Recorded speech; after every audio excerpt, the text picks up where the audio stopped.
Hey, welcome to the Cherry Hills podcast. This fall, we are rejoining and concluding our series in the Gospel of Mark, where we're learning the way of Jesus together. Thanks for joining us.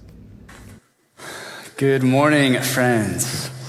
Hey, we're in a series in Mark's Gospel towards the end of Mark's narrative account of the life of Jesus. And where we left off last week, Jesus has just been arrested, betrayed, and deserted. So Fritz is going to give our reading on the text this morning, and at the conclusion of his reading, we'll declare together, thanks be to God. A reading from Mark chapter 14. They took Jesus to the high priest, and all the chief priests, the elders, and the teachers of the law came together. Peter followed him at a distance, right into the courtyard of the high priest. There he sat with the guards and warmed himself at the fire. The chief priests and the whole Sanhedrin were looking for evidence against Jesus so that they could put him to death. But they did not find any. Many testified falsely against him, but their statements did not agree. Then some stood up and gave this false testimony against him. We heard him say, "I will destroy this temple made with human hands, and in 3 days will build another not made with hands." Yet even their testimony did not agree. Then the high priest stood up before them and asked Jesus, "Are you not going to answer? What is this testimony that these men are bringing against you?" But Jesus remained silent and gave no answer. Again, the high priest asked him, "Are you the Messiah, the Son of the Blessed One?" "I am," said Jesus, "and you will see the Son of Man sitting at the right hand of the Mighty One and coming on the clouds of heaven." The high priest tore his clothes. "Why do we need any more witnesses?" he asked. "You have heard the blasphemy. What do you think?" They all condemned him as worthy of death. Then some began to spit at him. They blindfolded him, struck him with their fists, and said, "Prophesy." And the guards took him and beat him. While Peter was below in the courtyard, one of the servant girls of the high priest came by. When she saw Peter warming himself, she looked closely at him. "You were with that Nazarene, Jesus," she said. But he denied it. "I don't know or understand what you're talking about," he said, and went out into the entryway. When the servant girl saw him there, she said again to those standing around, "This fellow is one of them." Again, he denied it. After a little while, those standing near said to Peter, "Surely you are one of them, for you are a Galilean." He began to call down curses, and he swore to them, "I don't know this man you're talking about." Immediately, the rooster crowed the second time. Then Peter remembered the word that Jesus had spoken to him. "Before the rooster crows twice, you will disown me 3 times." And he broke down and wept. This is the word of the Lord. Thanks be to God.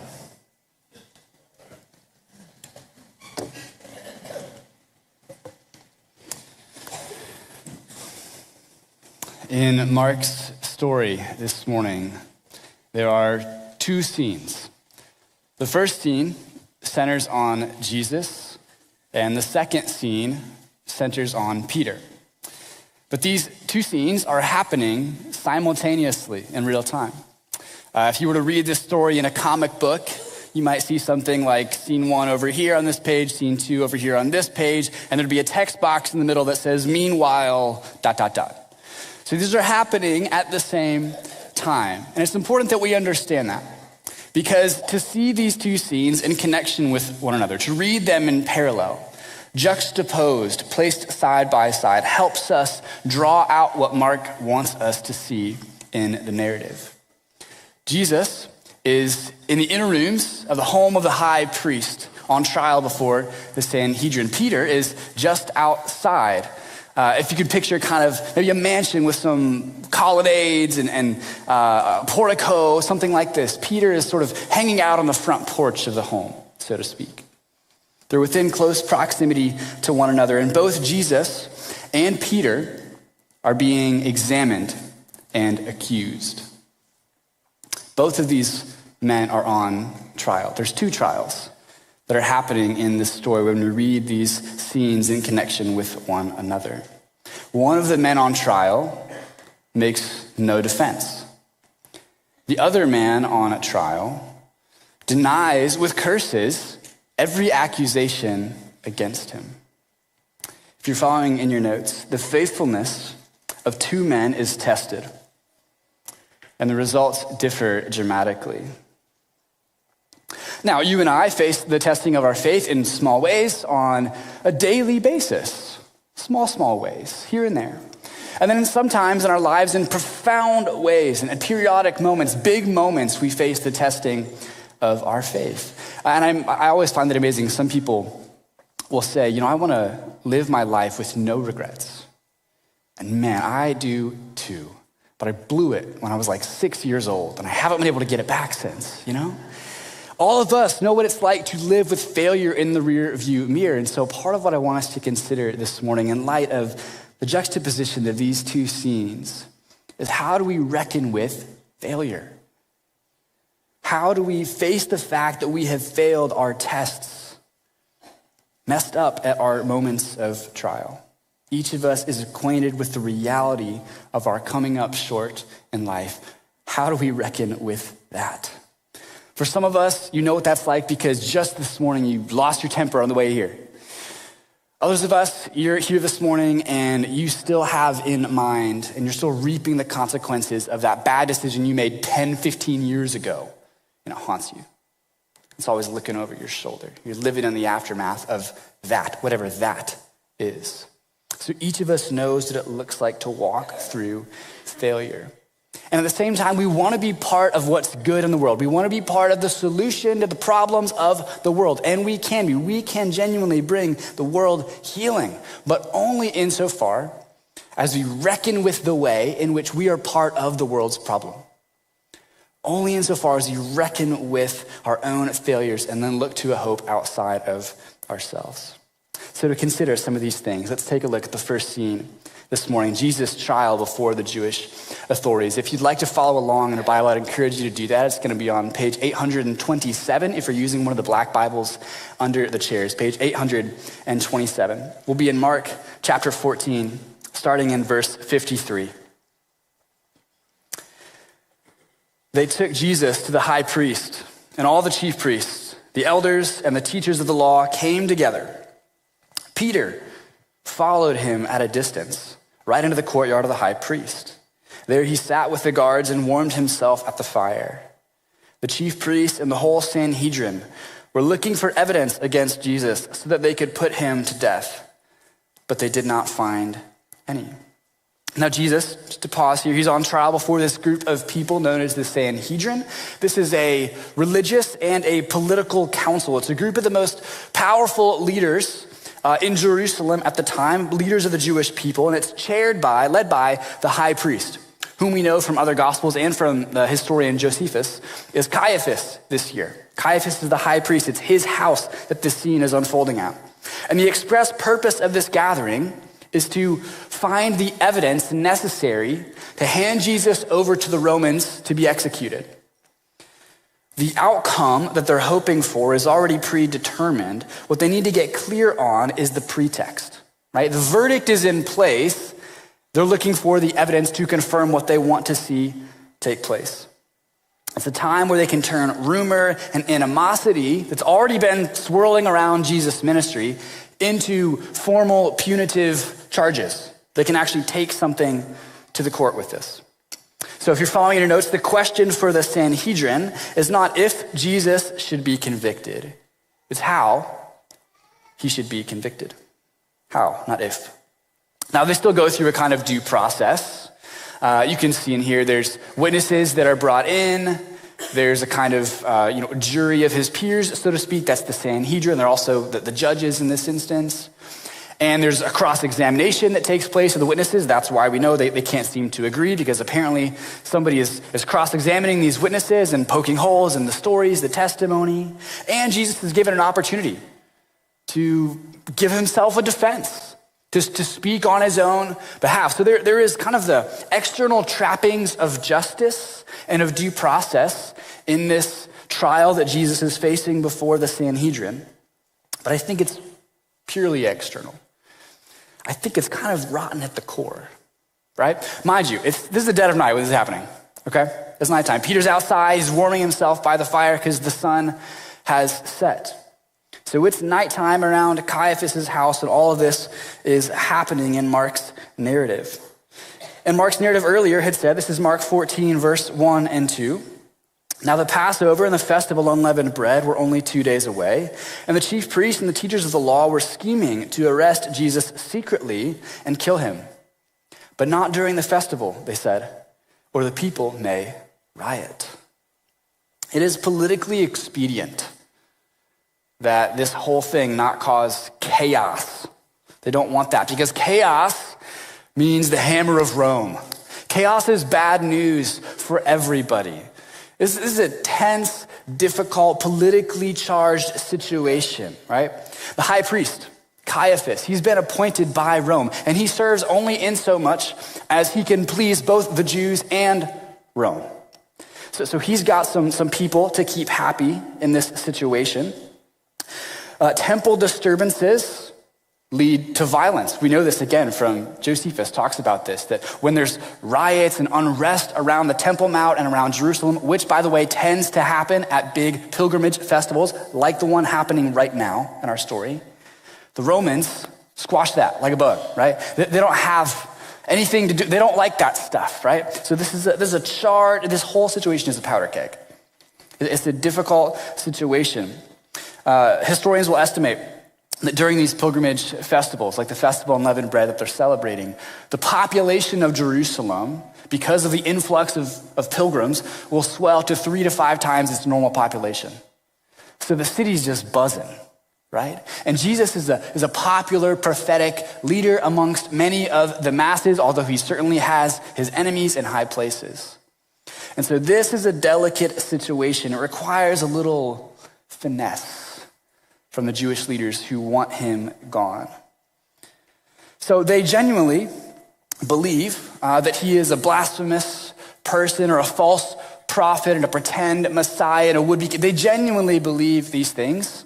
The Jewish leaders aren't insincere in what they think is wrong with Jesus, but they go through a little bit of a phony process because the people aren't always on their side. And so they need something to happen to Jesus that won't cause a stir, that won't upset the Romans and the mass of the people who do love Jesus and believe in Jesus, or at least believe something about Jesus. So that's the pretext. That's why all of this is happening. That's why Judas is necessary. That's why they arrest Jesus outside the Temple Mount.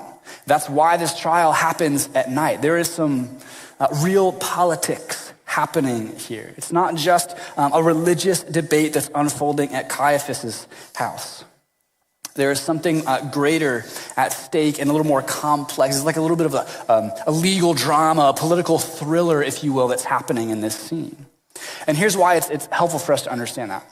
It gives us a little bit of insight into what might be going through Peter and the rest of the disciples' minds. As Peter follows Jesus to Caiaphas' house, what's on his brain? This helps us grasp that a little bit better. If you're following your notes, Jesus' trial presents his followers with a dangerous and unpredictable situation. This is volatile. This is hostile. And Peter has no longer got any script. I mean, we're in the deep end. We are off the edges of the map. If you're Peter, I mean, your head is spinning. What has just taken place? We deviated from the script here in a huge way. And Peter doesn't know how to make sense of this highly unpredictable, volatile situation. There is a great risk to him and to the rest of the 12, to Jesus' followers. This is why everybody deserts him. We'll get to Peter in a moment. Let's finish looking at Jesus' trial. This is the situation. It's dangerous. It's fraught, right? Verse 56. Many testified falsely against him, but their statements did not agree. Then some stood up and gave this false testimony against him. We heard him say, I will destroy this temple made with human hands. In 3 days, we'll build another not made with hands. Yet even their testimony did not agree.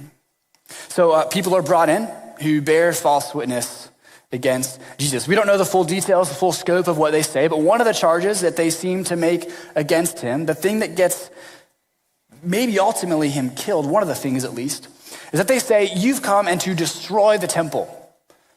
You're going to drop this thing into the dust, and then you claim something ridiculous that you're going to raise it up again in 3 days. And this is sort of true for what Jesus has said. Jesus hasn't claimed that he himself is going to bring the temple to ashes, but he has referred to the destruction of the temple in the future. He has just cleaned out the temple, right? Flipping over tables and expelling people from the court, this kind of prophetic action in the temple. And he has talked about his own body. John's gospel tells us that his own body is the temple, right? In John 2:19, Jesus says, destroy this temple and I will raise it again in 3 days. So Jesus has echoed something like what they're talking about, but the wires are crossed. You can tell here. And so these people, they think that Jesus is out to destroy the temple, that he is opposed to the temple, and by extension, the priests who serve in the temple, which are his jury and judges. So this is a serious claim that's being made against him. And Jesus has opportunity to clear all this up. Say, no, that's not what I meant, that's not what I meant. But he doesn't do that. So again, nobody seems to be able to agree on who Jesus is and what he's up to. So the charge doesn't stick. And now it's Caiaphas' turn. He takes over. In verse 60, the high priest stood up before them and asked Jesus, are you not going to answer? What is this testimony that these men are bringing against you? But Jesus remained silent and gave no answer. Again, the high priest asked him, are you the Messiah, the Son of the Blessed One? I am, said Jesus, and you will see the Son of Man sitting at the right hand of the Mighty One and coming on the clouds of heaven. And the high priest tore his clothes. Why do we need any more witnesses? He asked. You have heard the blasphemy. What do you think? And they all condemned him as worthy of death. And then some began to spit at him. They blindfolded him, struck him with their fists, and said, prophesy. And the guards took him and beat him. Now this is thick with irony. On the one hand, it's ironic because Jesus has prophesied already this very moment. They are, as they accuse him of being a false prophet, fulfilling his prophecy that he would be handed over to the authorities and sentenced to death. So that's ironic. And then secondly, Jesus has just given them a new prophecy. He's just appropriated the words of Daniel chapter 7, where Jesus has claimed that he is the Son of Man. And he says to them, you will see the Son of Man sitting at the right hand of the Mighty One and coming on the clouds of heaven. He's just given them a new prophecy. And it's an audacious one. It's a bold one. It's a challenge. If you're following in your notes, here's what Jesus is essentially saying. Today you sit in judgment over me. The day will come when I will sit in judgment over you. Today I am subjected to your authority. Someday you will be subjected to my authority. His prophetic words here is saying there will be a great reversal of what is happening in this moment. You will see me, the Son of Man, coming in power and authority to reign as judge over you. Those are fighting words, right? They don't like this very much. It's one of the most audacious things that Jesus ever says to his audience. And this is what it all comes down to, right? All that Jesus has said up to this point in his whole ministry and all that he's done, everything that he has communicated, if he's a liar, if he's a pretender, if you don't believe that he's the Messiah, the Son of the Blessed One, then he really is worthy of condemnation. Because he said some very lofty things. He's made some serious claims. He's done some very disruptive things to the world as people know it, to their expectations, to their values. I mean, what kind of nut job? What kind of narcissist? What kind of schemer says the sort of things that Jesus says? It is genuinely blasphemous unless it is true. Unless it's true. As C.S. Lewis has famously said, I am trying here to prevent anyone saying the really foolish thing that people often say about him. I'm ready to accept Jesus as a great moral teacher, but I don't accept his claim to be God. That is the one thing we must not say. A man who is merely a man and said the sort of things Jesus said would not be a great moral teacher. He would either be a lunatic on the level with the man who says he is a poached egg, that's a great British humor, or else he would be the devil of hell. You must make your choice. Either this man was and is the Son of God, or else a madman or something worse. You can shut him up for a fool, you can spit at him and kill him as a demon, or you can fall at his feet and call him Lord and God. But let us not come with any patronizing nonsense about his being a great human teacher. He has not left that open to us. We must make our choice. So if you are here this morning and you profess that Jesus is the Messiah, that he is the Son of God, then we must consider what claims that makes on our own lives. If that's true, what demands does this have on the way that I live? I think, one of the worst things about American evangelical Christianity, the thing that I think would have Jesus just flipping over chairs and pews in our sanctuaries, is the mass of us. And I'm included at times in this as well. The mass of us who claim that what Jesus said was true and then live like it doesn't matter. Except, of course, when it comes to protest something politically that we don't like, or to show up for a holiday service or something, right? But that's not what Jesus has, the claims that he makes about himself. That lays claim to us, right? More than just those ways, more than just those little things. If you're following in your notes, the one who knew his own fate looked death in the face and said, I am, demands my fidelity. If Jesus is who he is claimed, the Son of the Blessed One, then we have only one fitting response, which is to fall down and worship and obey and surrender and go the distance with him, even into death. Because on the other side of death is life. That's what Jesus has proclaimed about himself. That's what he has called us into. He demands our fidelity. It's a remarkable thing. But it's not just, though, the statement that Jesus makes at his trial that is remarkable in this story. It's not just the statement, it's the silence as well. The silence is remarkable. Notice this with me.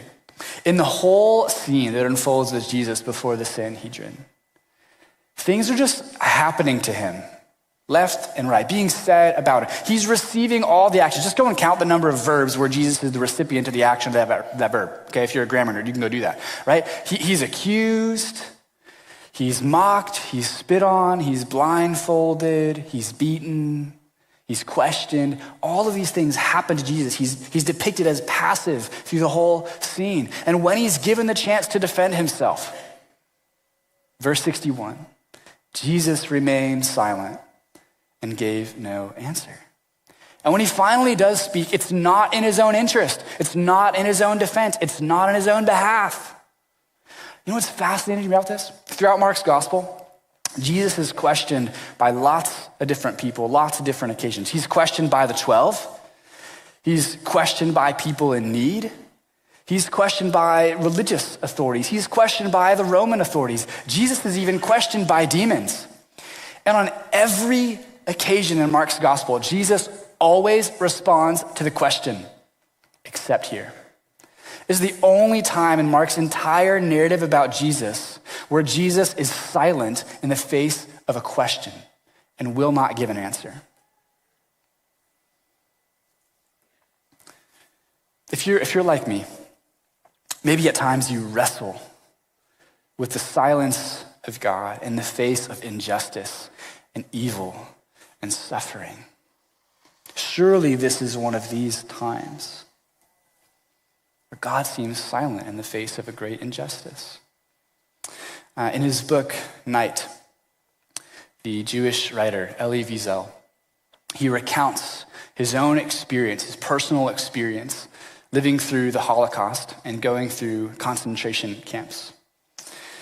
And he describes in this book not only his experience in these camps, but the loss of his faith, the loss of his belief in God during his time in the concentration camps. It's just moving, gripping, an horrific narrative that he tells. At one point in time, he tells the story of a young Dutch boy who was taken by the Gestapo from his cabin in the camp and was sentenced to death. And he was stood up on a chair at some gallows next to two other older men. And Elie Wiesel recounts that just before the moment when the chair is kicked, the two men beside him, they shout out for everybody to hear, "Long live liberty." And then the young Dutch boy, and I quote here from Wiesel's book, he does this: "But the boy was silent. Where is merciful God? Where is he?" Someone behind me was asking.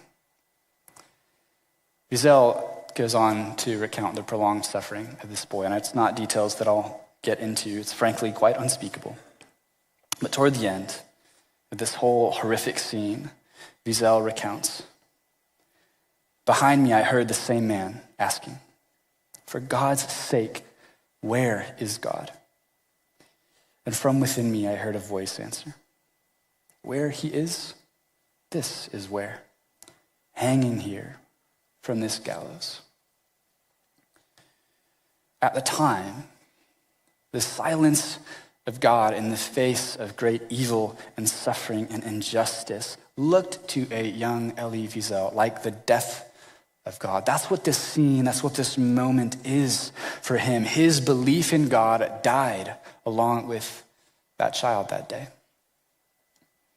But years later, Elie Wiesel received the Nobel Peace Prize, decades after this event. And in his speech, he spoke to the fact that his belief in God was not, after all, dead. In his acceptance speech, he says, "I have faith in the God of Abraham, Isaac, and Jacob." There is a divine silence in the world that we do not understand. Just as there is a divine silence at Jesus' trial that is hard to understand. Peter doesn't understand it. Oh, we know from Peter's sword-swinging antics in Gethsemane what he would do. He'd say, "Jesus, speak up. Jesus, defend yourself. Do something. Say something." But somehow, though Peter and we do not yet see it, the silence of God will turn out for our good. If you're following in your notes, Jesus is silent for our sake. He is silent for our sake. Through silence, through the resolve not to speak and act in his own interest, through a radical surrender to the will of God, Jesus proves faithful in his test. Though condemned by man, he is approved by God as the faithful one. And he will soon be vindicated before the eyes of his accusers, just as he promised them, when he is raised up on the third day and will later in the future come with the clouds of heaven. But in contrast to Jesus' faithfulness, Peter, at his test, his trial, breaks faith. Meanwhile, in the courtyard of the high priest, Peter is accosted by a servant girl. Verse 67. When she saw Peter warming himself, she looked closely at him, You also were with that Nazarene, Jesus, she said. But he denied it. I don't know or understand what you're talking about, he said, and went out into the entryway. Now, Peter is literally a stone's throw from Jesus. And after this first denial of Jesus, that Nazarene, right, he moves away from the courtyard out into the entryway. He literally distances himself from Jesus, right? Like, get me away from this guy. I don't want anything to do with him. He's taken a risk to be here, to follow Jesus into this area. Think about the fact that that servant girl of the high priest, she likely knew the servant, Malchus, whom Peter had attacked with a sword in the garden. He's also a servant of the high priest. They serve in the same household for the same man. So there's a risk in following Jesus here for Peter. But I think this risk that he's taking has more to do with curiosity than with courage. If you're following your notes, Peter wants to know Jesus' fate.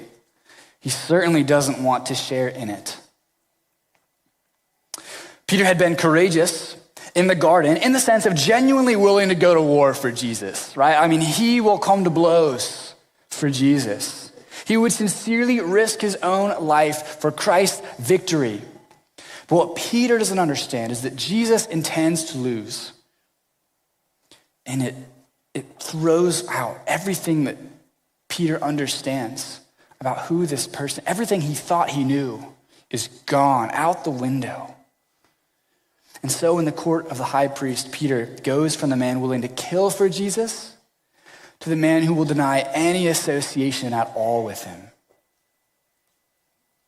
A lot can change in one night, and it has for Peter.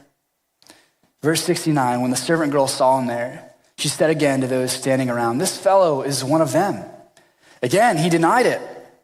After a little while, those standing near said to Peter, "Surely you are one of them. You're a Galilean." And he began to call down curses, and he swore to them, "I don't know this man you're talking about." So Peter, in an effort to be convincing, he's making oaths. And this is a common practice, by the way, in the first century. You make an oath and you say, okay, if I'm lying, then may I be accursed. May X, Y, and Z bad thing happen to me. And what Peter's doing is he's making the oath knowing that he's lying, willing to receive the curses he's calling down upon himself. This is a severe break with Jesus. It's radical. And it's severe enough to be persuasive to those around him because they don't take him in with Jesus. In verse 72, immediately, the rooster crowed the second time. Then Peter remembered the word Jesus had spoken to him. "Before the rooster crows twice, you will disown me 3 times. And he broke down and he wept. Morning is coming, and Jesus' prophecy about Peter has been brought to light. His infidelity, in light of Jesus' fidelity, is visible now for him and us to see. And so he's crushed. You know, this is the final narrative with Peter in Mark's gospel. But it's not the last word about Peter. In John's gospel, we get this beautiful restoration story about how Jesus pursues Peter and reinstates him. And do you love me? Do you love me? Do you love me? You know? In Mark's gospel, we don't get all that, but we do get this one little hint that I love because Mark is subtle. He's a subtle writer. When the women find Jesus' tomb empty after his crucifixion, when he's raised from the dead, they encounter the angel who says to them, Mark 16:7, "But go, tell his disciples and Peter, he is going ahead of you into Galilee. There you will see him just as he told you." It's that little phrase, "and Peter." It signals that Jesus just doesn't want the 10 who didn't deny him. He wants Peter to. He says, "Go tell my disciples, and you tell Peter." He needs to know about this. He needs another moment with me, right? If you're following in your notes, Jesus' fidelity to Peter overcomes Peter's infidelity to Jesus. And this, friends, is the gospel. This is the heart of the gospel. We've all been tried and found wanting. We're all living and reckoning with our failure. Peter thought he and Jesus are going to change the world, and they would. But it turns out that Peter needed Jesus to change him still. And you and I still need Jesus to change us so that we can participate with him in all that he has in store for us, to go out and to transform the world that we ourselves have been transformed by Jesus. We need Jesus to give us grace for our failure and set us out again on the new path that he has for us. Can I tell you, in my own life, when I am impatient with my wife, as happens a time or two, I have to return to Jesus. And I have to trust that his patience to me overcomes my impatience. When I am overly critical of others, and I kind of monologue in my head in anger about them, do you do this? I have to go and return to Jesus. And I have to trust that his kindness and his goodness overcomes my critical spirit, my cynical attitude, my self-righteous anger. When I am overindulgent in pleasure and comfort, I live without limits, I have to return to Jesus. And I have to trust that his selflessness overcomes my selfishness. Each of us is returning to Jesus again and again in our lives, despite our failures, knowing that he receives us and overcomes our weakness. So I want to invite us for a moment to consider the immensity of the grace of God in our own lives. Some of you I recognize are not followers of Jesus, but you're here, and I'm grateful that you're here. And I hope this would be an opportunity for you, as we all do, to consider the beauty of Jesus. Our best efforts will not save the world. As much as we need our best efforts, beauty will save the world. And so we get an opportunity to receive the gift of communion as we do each week, and it's a tangible reminder to us of Christ's beauty saving us and saving the world. It's a reminder of God's victory and Christ's faithfulness toward us. So if you're a follower of Jesus, even if you're not a member of this particular church, this body of believers, we invite you to partake in this with us. If you're not a follower of Jesus, I ask that you just consider what this means and continue to reflect on the beauty of the gospel. But we're going to take a moment here just to practice confession before we come to the table. And if you're like me, at times you think to yourself, confession, who needs it? I mean, God already knows. Is this just about some kind of psychological penance? I gotta come here and feel guilty and feel shamed for a little bit. That's what God wants, is for me to feel shame. That's the furthest thing from the truth, though, right? Here's the truth. Confession is a gift that God gives us. It's not about entering into shame. It's about emerging out of shame. If concealment is how we practice shame, confession is how we practice grace. So that's the gift that we're given as we confess our sins before God and receive with joy the love and the grace that he has toward us. So I'll guide us through a couple of questions. Would you just bow your head, pray with me? Let's examine ourselves before we receive communion together.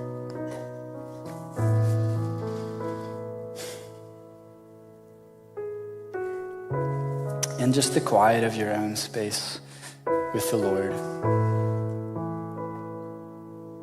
just consider, where in my own life have I experienced failure? Where do I need to reckon with my own weaknesses and inadequacies? Is there somebody that I need to be reconciled with, that I need to go to and apologize and not make excuses and not cover up and not diminish and just say it how it is? I was wrong. I'm sorry. Please forgive me. Do we need to be reconciled to somebody?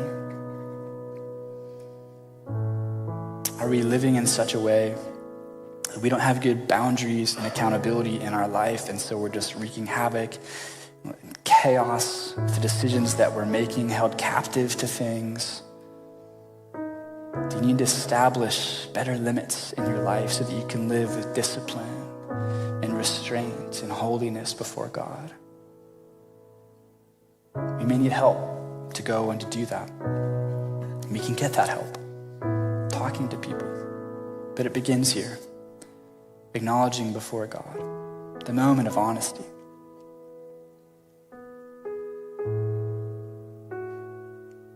Take just one more minute in silence before God.